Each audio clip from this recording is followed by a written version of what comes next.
Welcome back, guys, to another Beyond All Reason casting episode. Today we have a 1v1 from Sashkorin versus Snailkick. Now, someone in a previous video did mention that I snapped the camera around too much, not as a kind of aggressive thing. They were a fellow 1v1 caster, and I'm going to try my best this episode to have a smooth experience for you guys. Now, my brain is a bit tapped at the moment. I haven't slept in like 20 million years, so my brain's going to be thinking about 50 miles an hour, especially since I've just drank a whole one of these. So we're cooked, but I have the water, and I'm ready to sit back, relax, and watch some people blow up. All right, let's get started though. So today we have kind of a new map. I did play this one recently, and it's actually quite fun.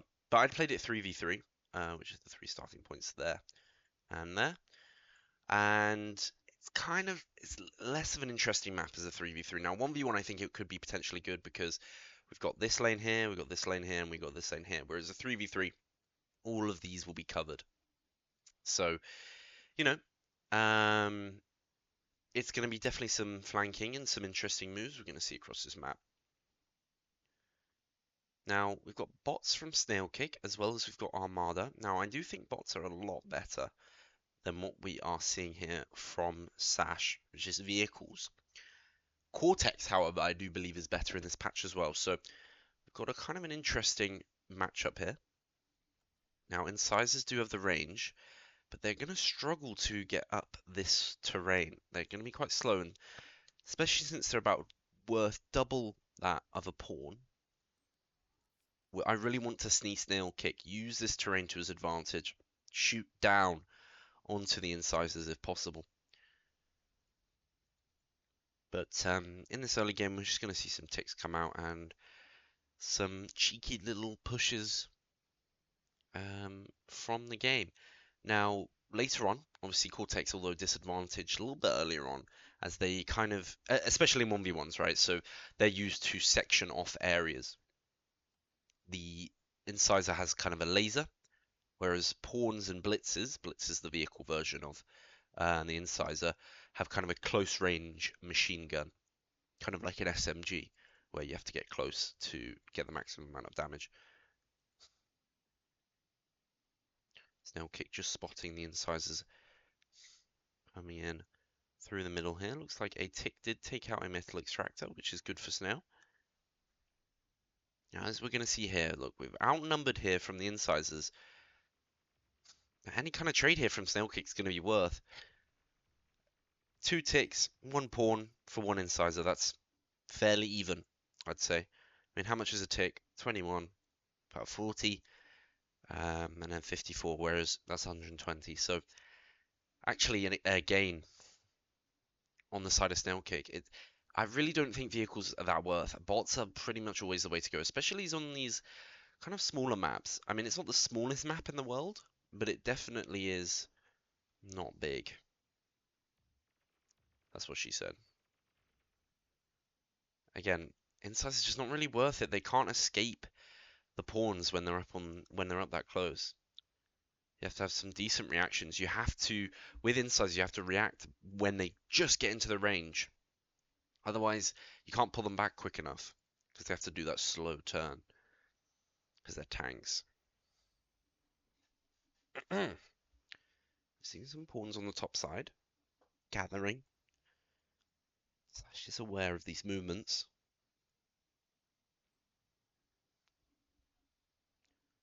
We still haven't had a haircut, by the way, but I have shaved. What do you guys think? But leave a comment below on what you guys think of my shaved hair follicles. Now, 6 pawns, 10. Sorry, 6 incisors, 10 pawns. As you can see, now the pawns are going to struggle to get up close. The commander there, they're going to force back. Not too much going on in this early game. Kind of just a quartering up of a map, the halving of the map, as you can see. Now these points are basically the best to hold, right? Allowing you to shoot down onto your opponent. So we're going to see a kind of a grouping of units onto these sides here. Middle's going to kind of mostly be ignored, especially in this early game. Later on might be utilized. As you can see, these incisors really struggle to get up this hill. Now, Snailkick did react in time. He would have been able to just push these incisors away. Now, the LLT is just going to deter them. And there we go. That's a worth trade for Snailkick there.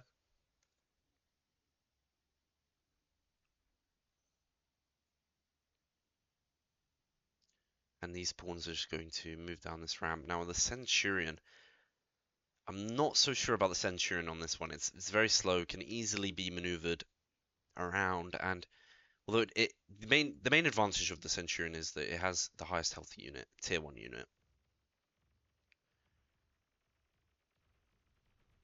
Its effectiveness it's just not really there into vehicles. All those pawns dying and it didn't even take any damage. I mean, kind of a useless hunk of metal, in my opinion. Now, these pawns on the bottom side did get reacted to in time. That's some beautiful micro from Sash. Just catching that in time before those pawns did any major damage. As you can see, the pawns are just going to be able to get away because of this ramp. I'm really not sure about the vehicle usage. It's working out for him, though. Centurion is going to take out one incisor and then die. I can see them being used as kind of a buffer to slow them down, to allow Snailkick to give the ground, like what's just happened here, but I don't really think otherwise it's very useful. Now we're going to see the transfer into air at the 7 to 9 minute mark. I'd like to see some bombers possibly. These pawns versus incisors here. Couple pawns lost. Now they win extended trades, so you really want to just go rush them in. Either go all the way or get them out. These incisors are going to die, so we're hopefully going to see something from this pawn rush here. A lot of them are low health. I don't think it's going to be really worth sending them into this LLT. A lot of them are just going to die. We get mechs and LLT, and that's about it from those. But looks like we're getting some gunships. Could see some potential use from that. Now we're seeing thugs versus mace as well. There's a lot going on in this game now. Now, maces and thugs are pretty much the same. I don't think either one of them loses out to the other. This construction wire is going to die, unfortunately. Snailkick's commander seems to be stuck. Okay, I need to stop zapping. There we go. Reminder. D-gun misses. His incisors just going to get rid of that max. Now, on Snailkick's side of things, it looks like he just got rid of some incisors. Now, these maces we easily dispatch. There's there. Now we've got the gunships. So, Sash was just warned of the air. So he's probably going to put some air of his own down. It's not going to be in time, but are these gunships really going to achieve anything? That is the question. Well, 3 mexes. Now every second these mexes are down is a second lost of metal. Looks like those 3 that went that way. Oh, they're in the back here. Okay, so they've gotten some decent value here, but an anti-air has popped down, and we're going to see the first fighters coming out now. They got a fair bit of value. I think it would have been better just go bombers here. But bombers are more expensive than gunships in terms of energy and a little bit of metal. We've got a lot of medium tanks. Yep, sorry, just ran out of space on my computer there. Oh well. Man, it sucks. And not no recording videos really took up this much space. It's so annoying. Anyway, let's get back into this. So, we got the medium tanks now pushing up. They're going to be thwarted by this red army coming in. That is going to allow Sash to take over the top side of Snailkick's mountain, which isn't great. This is quite a lot of metal up here.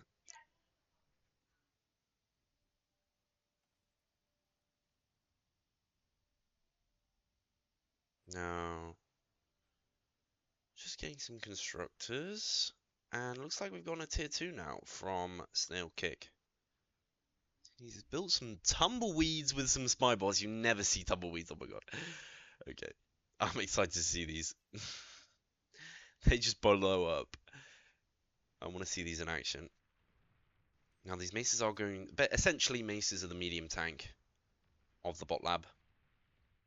So they will probably be able to get rid of most of this stuff. Now Sashkorin is doing its use, taking up those plasma bot shots. Plasma tank shots, those pounder shots. Hey, pause that. What the hell? Pounder shots? Now, Hounds, top 3 unit in the Armada bot 2, tier 2 bot lab. Now we're going to get a tier 2 here from Sash. I'd give the Spy bot close third. Sharpshooter definitely number 2.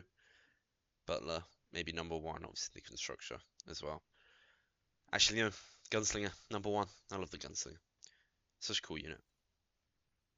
Criminally overrated. No, I'm joking. I don't know. It's kind of a man unit. It's really awesome. I love it, but it's hard to use. It needs a buff on its movement speed, in my opinion, for it to be actually viable.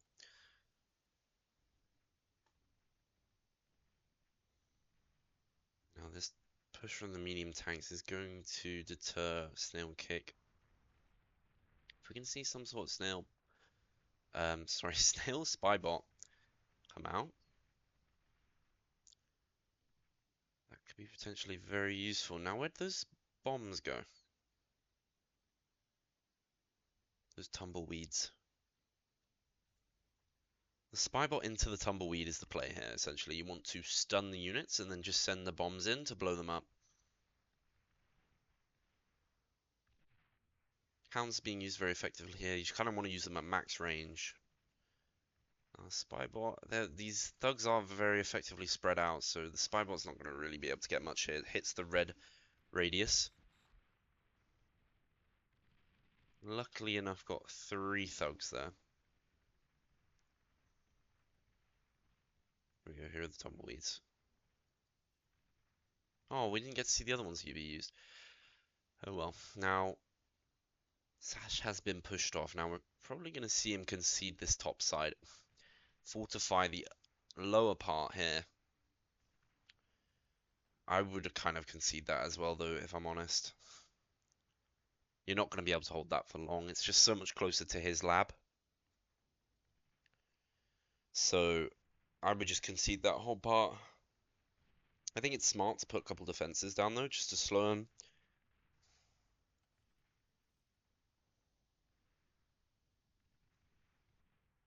Now, this is looking very good for Snailkick right now. He just needs to be a little bit more aggressive with these units in the middle, as they take quite a while to be utilized.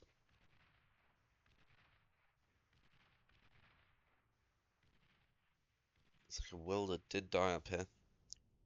These defenses are being used now. That welder is just standing in napalm.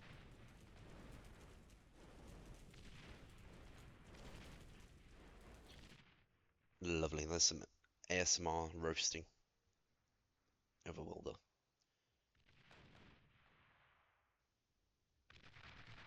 Okay, finally those construction mods taken out. Now I've got a Tsar. So the tier 2 just coming out now. And it's a Tsar that he's gone for. An amazing unit. Not the best unit in the game, but kind of a 2.5 tier of unit. It has 8,000 health, a bajillion damage. AoE. A very, very good unit. It's much better than the Fat Boy. I don't even know how the Fat Boy is even considered a equivalent. 7,800. Yeah, but suck your mother, you know? Oh, the tumbleweed, go, go, go! I want to see this tumbleweed go. I want to see it explode. No, no, no, no. Move, buddy, move! Yes, yes, yes, yes. No, it's been sent back. No, it's gonna been sent back to join its family. Now, they aren't invisible, so they can just be shot at.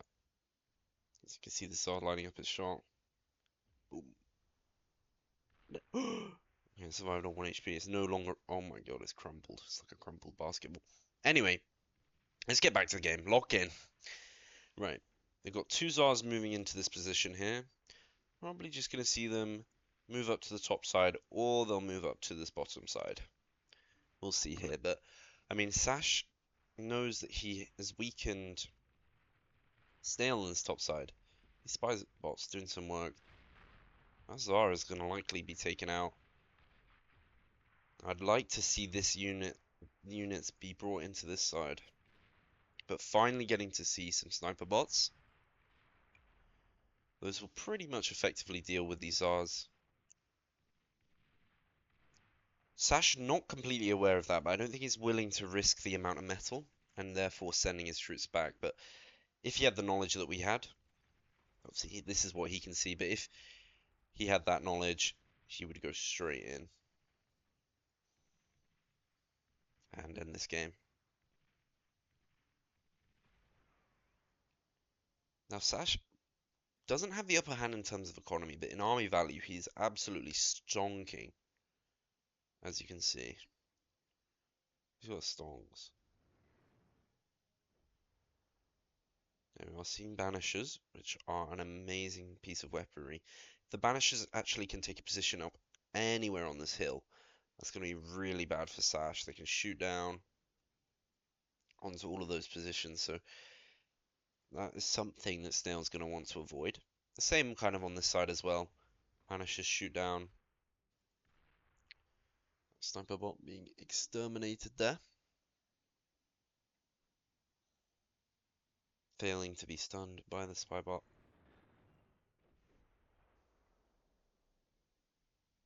This butler sent in to die.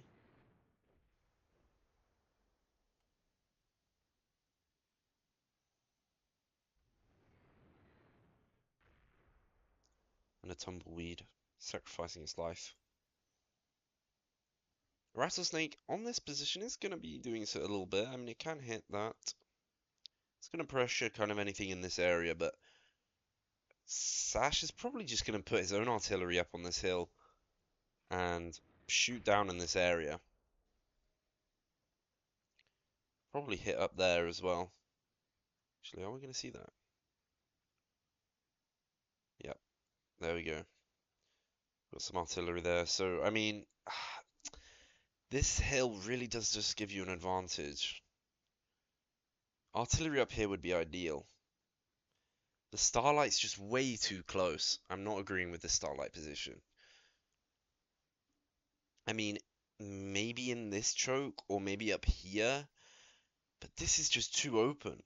I mean, anything could hit it from there. I don't agree with that Starlight placement, but he knows more than me. So, we'll see how that ends.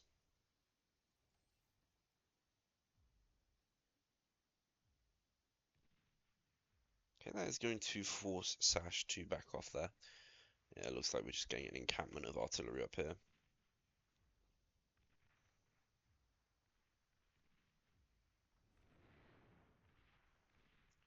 I was trying to put some perimeter cameras here just so they can get some more vision.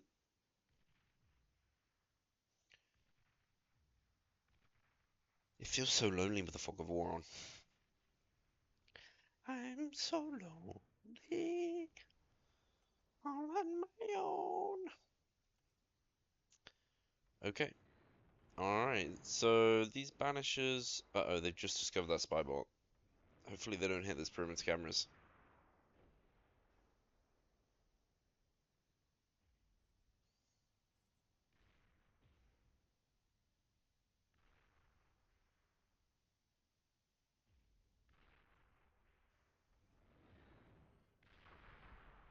Those tumbleweeds being effectively taken out. Sash is doing some beautiful micro.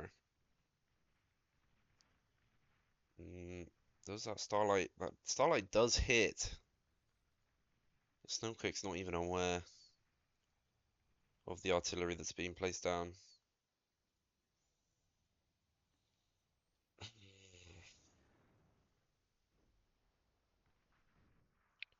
Let's have the smuggler. Now a lot of air coming out. We've got some T2 air here. That might be enough to take out this air. I don't know though. There's a little 30 fighters here. We're gonna need to see a few more tier 2 fighters. Tier 2 fighters absolutely outclass tier 1. This could be looking really bad for Snail here. What he's got to do is take out these tigers so he can get back into those backline and get rid of those banishers. But these welders are going to be absolutely pieced apart. Welder's not very effective against any kind of tier 2 unit, to be honest. Severely kind of debuffed Jaguar. Spybot does land a stun on one of those tigers. And a couple of those banishers in the back. There's so many banishers though.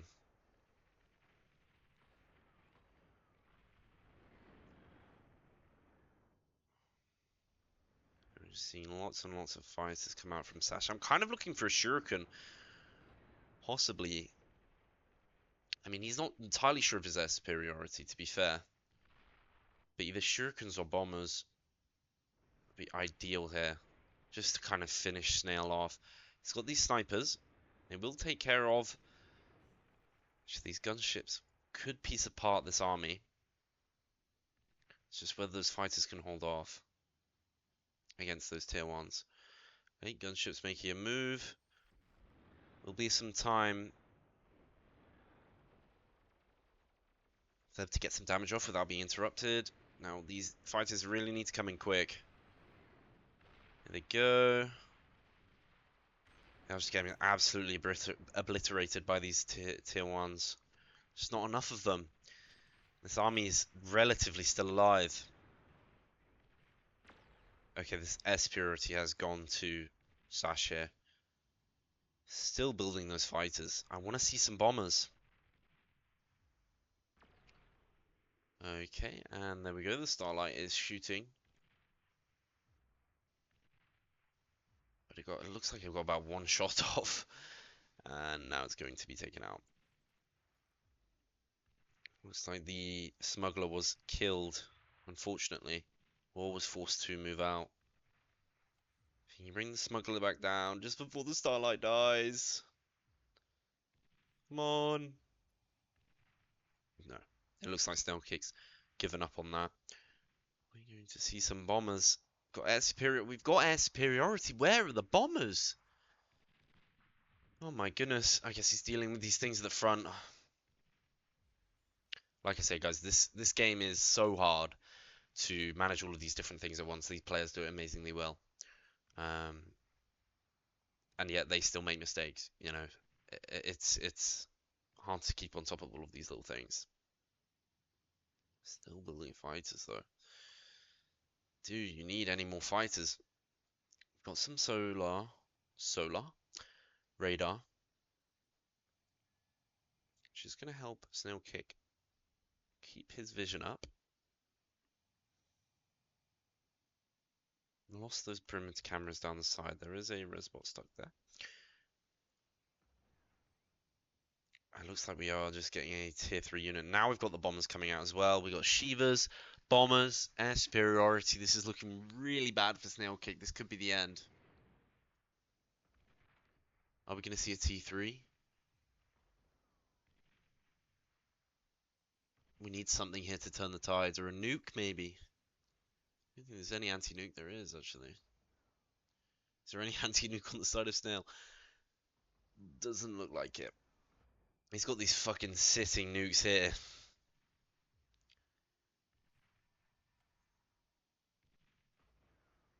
Now, these sniper bots will effectively hold back these Shivas. It's just these bombers. These bombers are going to hurt. Actually, they're only tier 1, so they could be easily defended. Get some anti-air down instead of the fighters, but obviously Snail isn't aware of the bombing run incoming. A lot of spy bots. This is some really good preparation from Snailkick. We're getting the spy bots out to stun the Shivas so the snipers can take them out. Shivas 9,400 health, so take 4 shots from a sniper to take them out, and we've got 14 snipers here, so you know, 3 Shivas can be taken out at once. Spy bots moving in. We're going to see some beautiful stuns here. Lovely. Now we just lost a vision. Might have been better to just pop a couple instead of all of them. Okay, here comes the planes. Oh, the bomber's going to get through. It's just kind of easier to see the fighters getting lost here. Uh-oh, the bombers are through. The bombers are through. The Shivas are being taken out, but the bombers are through. Shivas are being taken out, but the bombers are through. And boom, there goes Snail's base. Looks like a lot of the bombers got killed by that explosion. So if these snipers can hold off, how many have we got left here? We've got 7 bombers left. It's not making any more. So if we can hold off on these, got some anti-air bots. It doesn't destroy that. If he can keep going, if that energy isn't destroyed, I'd resign. But he can keep going.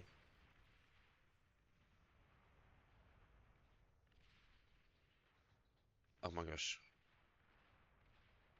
9 HP. Are there any bombers left?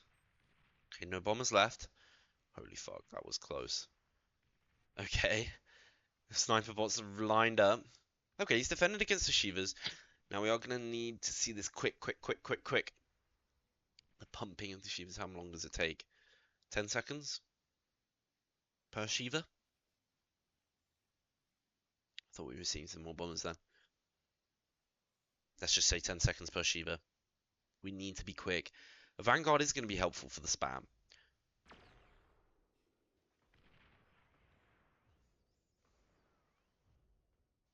But it's not going to be enough. These sniper bots are going to be distracted by the grunts. They're going to have to reload. The Shiva's going to come in. I do like this though, splitting up the forces. Now if these units go up here, these snipers down here are going to be able to just shoot on their side. There you go. It's actually some really good micro from Snail. Some really good Snail from micro.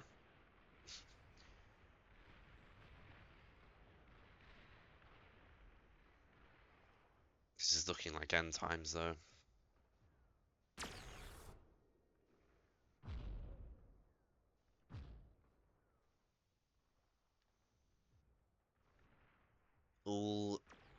All we need now is for that final Geo to go up. One shot from those tigers. One shot from those tigers. And pop. There it goes.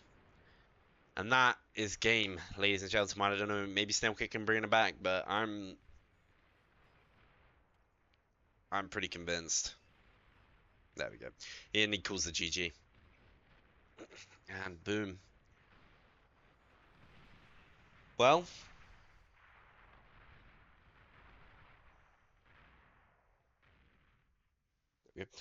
well played. Battle ended. Well played from both players there. Sash doing a really good job on his micro. He's defending those flanks. Even though he's losing in terms of the vehicles, he's still, like, in terms of maneuverability, he's still able to react to those. So it's really well done on Sash's side there. So well played, and obviously Snail did a very good job. He just got kind of outscaled, outmanned, outgunned. But thank you guys very much for watching. Please leave a comment down below, leave a like, subscribe, and I'll see you in the next one. Thank you for watching.